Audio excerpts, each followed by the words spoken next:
नेकी और बदी के रूप, हजरत इंसान के बदलते बहरूप, जुर्म की लातादाद कहानियां, लेकिन प्रोग्राम सिर्फ एक, जियो FIR, हर जुर्म की फास्ट इंफॉर्मेशन रिपोर्ट। वफाकी हुकूमत ने भी गुटखे की खरीदो फरोख्त पर पाबंदी लगा दी। गोया अब ना तो कोई गुटखा खाता नजर आएगा और ना ही ये कहीं बिकता। इस हुकूमती बयान पर सिवाय मुस्कुराने के और क्या कहा जा सकता है, क्योंकि पाबंदी तो यहाँ उम्मुल खबाइस से लेकर हर किस्म की मंशियात पर है, लेकिन क्या उनका इस्तेमाल और खरीदो फरोख्त रुक गई है? ये ऐसा ही हुकूमती बयान है जैसे हुकूमत देती आई है। मसलन दहशतगर्दी की इजाजत नहीं दी जाएगी। गोया दहशतगर्द ये सुनकर खौफजदा होकर बैठ जाएंगे। यकीन नहीं आता तो खुद देख लें।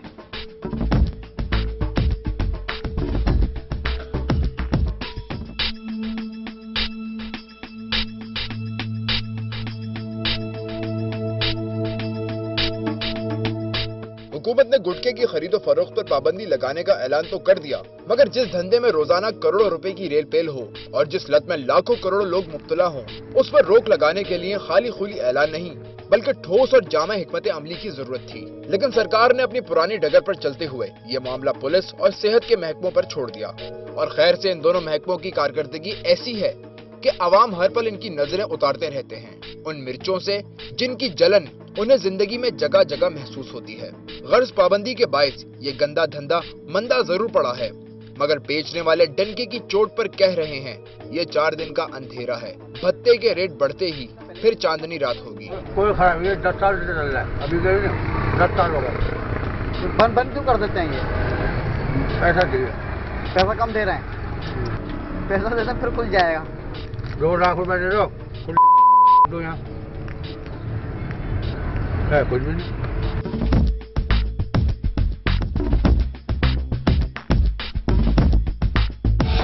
देखा आपने, कराची के ओल्ड एरिया में बैठा ये पान फरोश किस धड़ल्ले से गुटखा, मेनपुरी, JM, 121 और दीगर बैन आइटम बेच रहा है। और ये सिर्फ एक दुकानदार की बात नहीं, पूरे शहर का यही हाल है।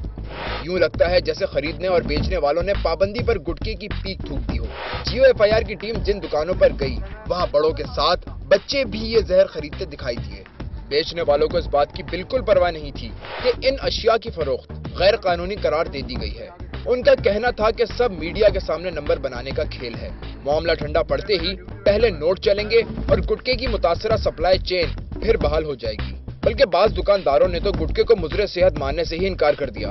कहने लगे कैंसर तो सिगरेट पीने से भी हो जाता है, गवर्नमेंट इस पर पाबंदी क्यों नहीं लगा दी?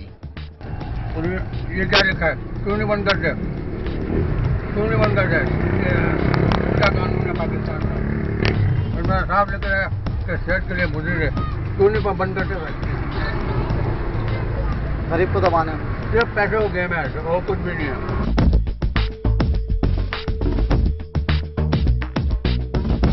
मसला सिर्फ पुलिस या दीगर मुताल्लिका महकमों की अदम कारकर्दगी का नहीं, खाने वाले खुद भी इस खौफनाक लत से जान छुड़ाने को तैयार नहीं। हालांकि वो जानते हैं कि जो गुटखा वो खा रहे हैं उसमें नाकिस तंबाकू, गैर मयारी छालिया, कत्थे की जगह चमड़ा रंगने में इस्तेमाल होने वाला रंग, चूना और सबसे ज्यादा जानलेवा अंसर यानी पिसा हुआ शीशा, जिसे गुटखे में शामिल इसलिए किया जाता है ताकि मुंह में बारीक बारीक जख्म बन जाएं। और जब तंबाकू और चूना इन जख्मों में सरायत करे तो खाने वाले का नशा 2 चंद हो जाए, मगर खाने वाले को इस चुपते हुए मजे की कीमत मुंह के कैंसर की सूरत में अदा करनी पड़ती है। गुटखा सबसे ज़्यादा जो खतरनाक है हमारे लिए वो है मुंह के कैंसर की वजह से। उसमें जो एक बीमारी है हम मेडिकल लैंग्वेज के अंदर सबम्यूकोजल फाइब्रोसिस कहते हैं, और वो बहुत जल्द मुंह के कैंसर में तब्दील हो जाती है, ज़बान के कैंसर में तब्दील हो जाती है, होंठों के कैंसर में तब्दील हो जाती है, और ये एक इंतहाई खतरनाक चीज़ है। पाबंदी के बावजूद ये कारोबार बदस्तूर चलता रहेगा। ये हमारा नहीं बल्कि इस कारोबार से वाबस्ता लोगों का यकीन है, क्योंकि वो हर रोज इस यकीन की भारी कीमत इलाका पुलिस को अदा करते हैं। ऐसी ही एक दुकान बलोच कॉलोनी के इलाके में भी थी, जहां जियो FIR की टीम ने deputy regulation and quality control health के साथ छापा मारा। हमें खदशा था कि इस काम के लिए अगर हमने इलाका पुलिस को साथ लिया तो दुकान से माल ही छूमंतर हो जाएगा, लिहाजा हमने एक दूसरे इलाके की पुलिस को साथ लिया और इस दुकान पर पहुंच गए।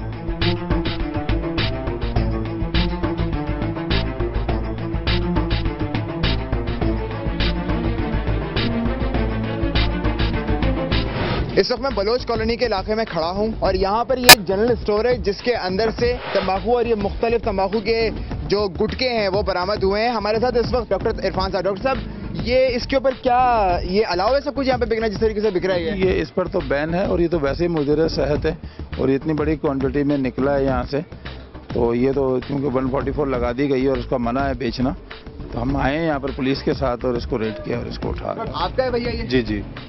کیا یہ سارے کے سارے آئٹم جو بین ہونے کے باوجود آپ کو آرام سے مل جاتے ہیں؟ بولڈن میں مل رہے ہیں, بالکل بولڈن مارکیٹ میں. اور جبکہ نوٹیفیکیشن اور یہ DDO ہیلتھ اس وجہ موجود ہے, انہوں نے بتایا آپ کو کہ یہ اس کو یہاں پہ بیچنا الاؤڈ نہیں ہے, اس کے باوجود بھی آپ سیل آؤٹ کر رہے ہو اس کو؟ بھائی اصل میں کافی عرصے سے کر رہا تھا, اب نہیں کروں گا. ساری چیزیں جو بھی آپ نے دیکھا ہے, ہمیں دکھایا کیمرے نے, یہ آپ کے سامنے جو برآمد کیا ہے یہ ہم نے ابھی قبضے میں لے لیا, لہٰذا جو بھی ابھی قانونی کارروائی ہوگی انشاءاللہ تھانے میں جا کے قانونی کارروائی بنتی ہے. بالکل بالکل بنتی ہے.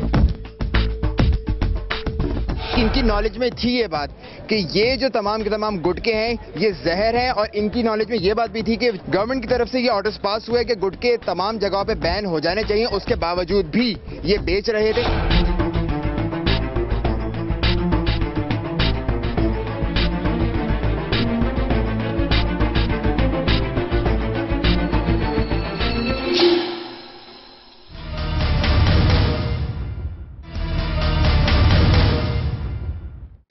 گٹکا, سگریٹ, چرس, شراب اور دیگر نشہ آور اشیاء پر پابندی کی باتیں تو سالہ سال سے ہو رہی ہیں, لیکن روک تھام آج تک ممکن نہیں ہو سکی ہے. تو پھر پریوں کا نشہ کون روکے گا, جسے آج تک نشہ ہی تسلیم نہیں کیا گیا؟ پریوں کا نشہ جناب, بات ہو رہی ہے نسوار کی. یہ چٹکی بھر پاؤڈر پشاور سے کراچی تک استعمال ہو رہا ہے, اور اس پر پابندی کی باتیں شاید چٹکیوں میں ہی اڑ جائیں گی.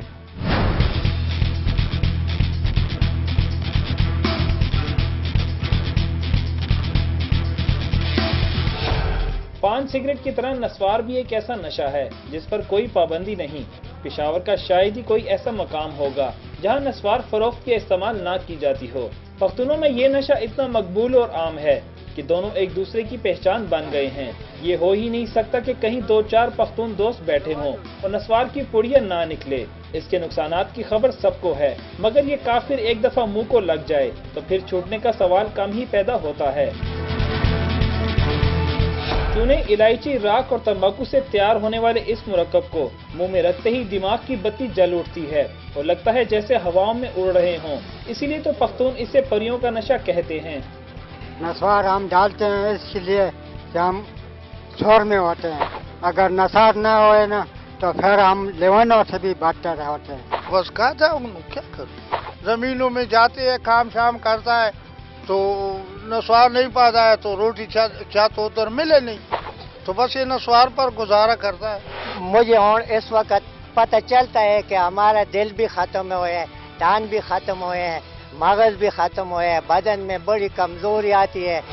نسوار کی لت میں تقریباً ہر عمر کے لوگ مبتلا ہیں اور اس نشے کے باعث معدے, دل اور دیگر اعضاء میں پلنے والی بیماریاں بھی سب کے سامنے ہیں, مگر اس پر پابندی نہ لگنا حیرانی کی بات ہے. تاریخ کہتی ہے کہ یہ انگریزوں کی غلامی کا توق ہے. اس کی تصدیق خیبر پختونخوا کے وزیر اطلاعات میاں افتخار حسین نے ایک سیمینار میں بھی کی. ان کا کہنا ہے کہ نسوار پختونوں کی ثقافت نہیں, ہم اس کے خلاف اسمبلی میں آواز اٹھانے کا بھی سوچ رہے ہیں. لیکن جس ملک میں سگریٹ, چرس, شراب اور دیگر نشے پابندی کے باوجود عام ہیں, وہاں ہم نسوار پر پابندی لگا کر کون سا تیر مار لیں گے؟ مختلف کینسر جو ہے وہ اسی نسوار اور تمباکو کے استعمال کرنے کی وجہ سے بنتی ہے. تو لہٰذا انسانی صحت کو بچانے کے لیے ہم نے یہ اقدام اٹھایا ہے کہ لوگوں میں شعور اجاگر کریں. ابھی تو سرکاری سطح پہ پابندی لگانا یہ تو ایک مرحلہ ہے, لیکن ابتدا میں لوگوں کو ذہنی طور پہ تیار رکھنا ہے. نسوار پر کیسے پابندی لگائی, چرس ابھی نہیں پابندی نہیں ختم ہو گئی تو نسوار کیسے ختم ہو؟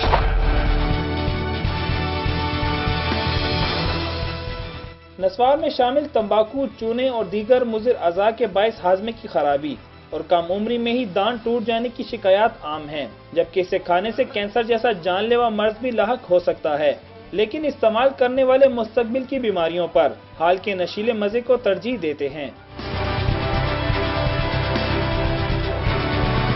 نسوار کھانے کے حوالے سے پشاور صوبے کا سر فہرست شہر ہے, جہاں کے لوگ روزانہ 1 کروڑ روپے تک اس نشے کی نظر کرتے ہیں. ملک کے دیگر حصوں میں بھی नस्वार का नशा तेजी से फैल रहा है। GFIR के लिए कैमरामैन यावर अब्बास और साहिबजादा मोहम्मद जानजेब के साथ आदिल परवेज, पेशावर।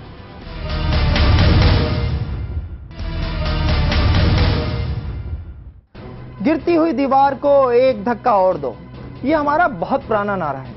लेकिन अगर गिरती हुई दीवार कोई इदारा हो तो वह अपना आप बचाने के लिए ज्यादा मेहनत और जिम्मेदारी का मुजाहरा करता है। लेकिन हमारे तो अक्सर कौमी इदारे गिरती हुई दीवार का सही मंजर पेश कर रहे हैं। और ताज़ा किस्सा है जनरल पोस्ट ऑफिस का। GPO लाहौर के अमले ने लाखों रुपए के तस्दीकी टिकट बेच खाए हैं। नीचे वालों को तो पकड़ लिया गया है, रहे ऊपर वाले तो उन्हें पकड़ने का काम हमने अरसे से ऊपर वाले पर छोड़ रखा है।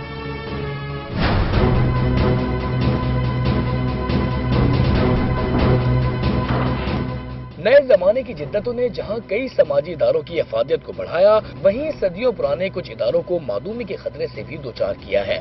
सरकारी सरपरस्ती में चलने वाली पोस्टल सर्विस इन्हीं में से एक है। ज्यादा पुरानी नहीं, सिर्फ 3 अशरों पहले की बात है कि कंधे या सरकारी साइकिल पर बैग लटकाए डाकिया किसी प्यारे का खत या मनी ऑर्डर लेकर घर की दहलीज पर पहुंचता तो दस्तक देने से पहले ही घर वाले हिजानी अंदाज में दरवाजे पर जमा हो जाते। अपनी अहमियत और आवभगत के पेश नजर डाक बाबू फूले नहीं समाते थे, मगर फिर ईमेल, SMS, ऑनलाइन बैंकिंग और दीगर सहूलतों ने इस रोमानी रिवायत को तोड़ फोड़ कर रख दिया।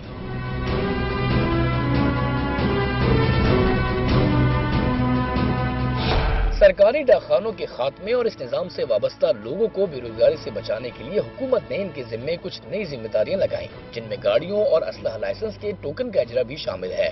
लेकिन चूंकि हमारे यहाँ हर शोबे में हराम और हलाल की तमीज के बगैर ज्यादा से ज्यादा पैसे कमाने की दौड़ लगी हुई है, लिहाजा पाकिस्तान पोस्टल का अमला भी क्यों पीछे रहता। GPO लाहौर के अमले को देखिए, ऊपर की आमदनी यकीनी बनाने के लिए और कुछ नहीं मिला तो इसने गाड़ियों और असला लाइसेंस के टोकन ही बेचना शुरू कर दिए। ये घपला कई साल से जारी था, मगर सरकारी महकमों में चेक एंड बैलेंस न होने के बाइस खुर्द-बुर्द किए गए टोकन्स का पता ही न चल सका। लेकिन फिर पुलिस को एक सरप्राइज मिला।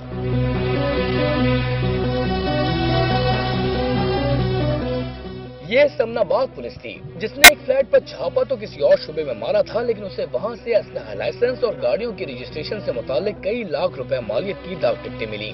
फ्लैट से गिरफ्तार किए गए 2 मुल्जिमान असलम और ताहिर से तफ्तीश करने पर पता चला कि यह किस्सा सिर्फ मुल्जिमान से बरामद होने वाली टिकटों तक महदूद नहीं, बल्कि इस जुर्म का दायरा लाहौर से मुल्तान तक दराज है।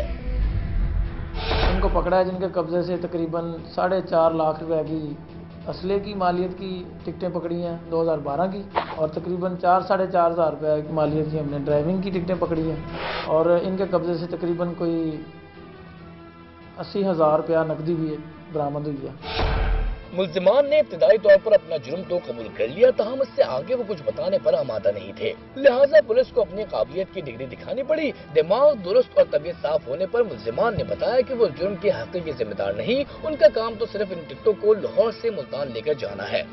गुलाम गौस नाम का क्लर्क है GPO का, जो इनके साथ इन्वॉल्व है, इनको बुलाता है। ये इनका 5वां चक्कर है इधर लाहौर से, और इनका तय हुआ है कि एक टूर के लाहौर से मुल्तान ये टिकटें पहुंचाने का 20,000 रुपया लेते हैं ये दोनों, और इन टिकटों को जाके ब्लैक करते हैं। वहाँ पे कोई अल्लाह बचाया नाम का मुलाजिम है GPO का मुल्तान का, जिसको ये देते हैं। सर एक आदमी मैंने गौस नामी ने देती है, मैंने नहीं पता सरकारी है या गैर सरकारी है, उन्हें मैंने देती है तो मैंने अल्लाह बसाया ने वसूल की होती मुल्तान नहीं। ये मेरा सारे इस काम ना को नहीं तल्लक है।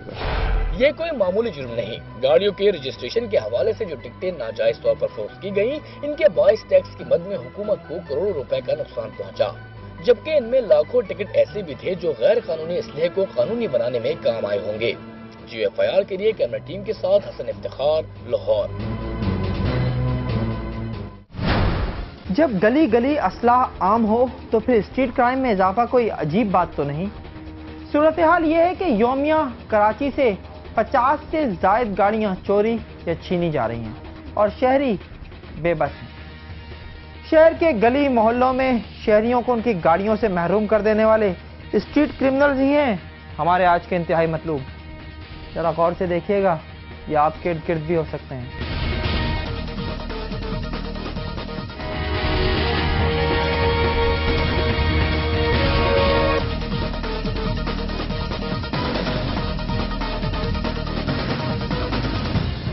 सिर्फ कराची ही नहीं, اب ملک کے کئی بڑے شہر آبادی اور رقبے کے حوالے سے اتنے پھیل گئے ہیں کہ ان کے انتظامی معاملات کو جدید تقاضوں سے ہم آہنگ کرنے اور شہریوں کے لیے آرام دہ اور پرامن بنانے کے لیے نئے سرے سے منصوبہ بندی کے علاوہ عملی اقدامات بھی ضروری ہو گئے ہیں۔ ان شہری مسائل میں سب سے سنگین مسئلہ بڑھتے ہوئے جرائم ہے۔ اس حوالے سے کراچی کی بات کی جائے تو یہ ملک کا سب سے بڑا شہر ہونے کے علاوہ معاشی سرگرمیوں کا مرکز بھی ہے، اور اگر صرف اسی ایک پہلو کو ملحوظ رکھا جائے تو اس شہر میں قانون کی عملداری انتہائی ضروری ہو جاتی ہے، کیونکہ جہاں لا قانونیت ہو وہاں تجارتی اور صنعتی سرگرمیوں کا جاری رہنا ممکن نہیں رہتا۔ چوری جیسی چھوٹی وارداتیں ماضی کا قصہ بن گئیں، اب تو اسلحہ بردار جتھے دن دہاڑے گھروں اور بینکوں سمیت جہاں چاہے دھڑلے کے ساتھ داخل ہو کر لوٹ مار کرتے ہیں اور بھاگنے کے بجائے ٹہلتے ہوئے واپس چلے جاتے ہیں۔ ٹارگٹ کلرز اپنے اہداف کو مار گرانے کے لیے اپنی بندوقوں کے دہانے ایسی بے رحمی سے کھولتے ہیں کہ گولیوں کی بوچھاڑ کی زد میں ان کا ہدف ہی نہیں بلکہ ارد گرد موجود لوگ بھی آ جاتے ہیں۔ اس کے علاوہ اسٹریٹ کرائمز میں ملوث گروہوں نے تو جیسے شہریوں کو غلام بنا لیا ہے۔ گلی محلہ، سڑک، دکان، دفتر، غرض، کوئی ایسا گوشہ نہیں جہاں شہری محفوظ ہو۔ Mobile phone, purse, motorcycle, car اور کروڑوں روپے کی دیگر قیمتی اشیاء کا چھین لیا جانا روز کا معمول ہے۔